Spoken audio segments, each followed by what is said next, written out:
Hello everyone, আসসালামু আলাইকুম। বাংলাদেশ সেনাবাহিনী আজকে আমি আপনাদের জানিয়ে দিব বাংলাদেশ সেনাবাহিনীর ছুটি সংক্রান্ত সকল তথ্য।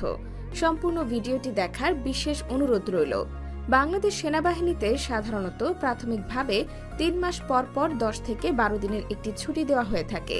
এর মধ্যে পাহাড়ি এলাকায় যাদের পোস্টিং রয়েছে তাদের ১২ দিন এবং সমতল এলাকায় ১০ দিন ছুটি প্রদান করা হয়।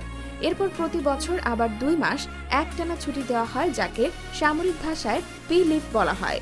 এছাড়াও প্রতি ৩ বছর পর পর ১৫ দিনের একটি আর লিভ ছুটি দেওয়া হয়। এরপর আউটপাস, নাইট পাসের মাধ্যমে সৈনিকরা সেনানিবাসের বাহিরে যেতে পারে। আউটপাস মানে বিকাল ২টা অথবা ৩টার দিকে বাহিরে যেতে দিবে, আবার সন্ধ্যা ৬টার আগে আপনাকে সেনানিবাসের ভেতরে ঢুকতে হবে। আর নাইট পাস বৃহস্পতিবার সন্ধ্যায় ছেড়ে দিবে, আবার শনিবার সন্ধ্যার আগে সেনানিবাসের ভেতর ঢুকতে হবে। তবে বিশেষ কিছু পরিস্থিতিতে ছুটিগুলো বন্ধ থাকে, কারণ ম্যান পাওয়ার ক্রাইসিসের জন্য এই নিয়মগুলো সরকার সবসময় মেনে চলতে পারে না বা পারবেও না।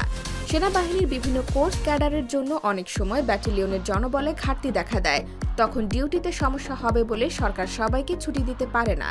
তবে ৫ মাসের ভেতরে সরকার সর্বোচ্চ চেষ্টা করে সৈনিকদের ছুটি দেওয়ার জন্য। এটাই ছিল আজকের ভিডিওটি আপনাদের কাছে কেমন লেগেছে কমেন্ট করে জানাতে ভুলবেন না। আসসালামু আলাইকুম।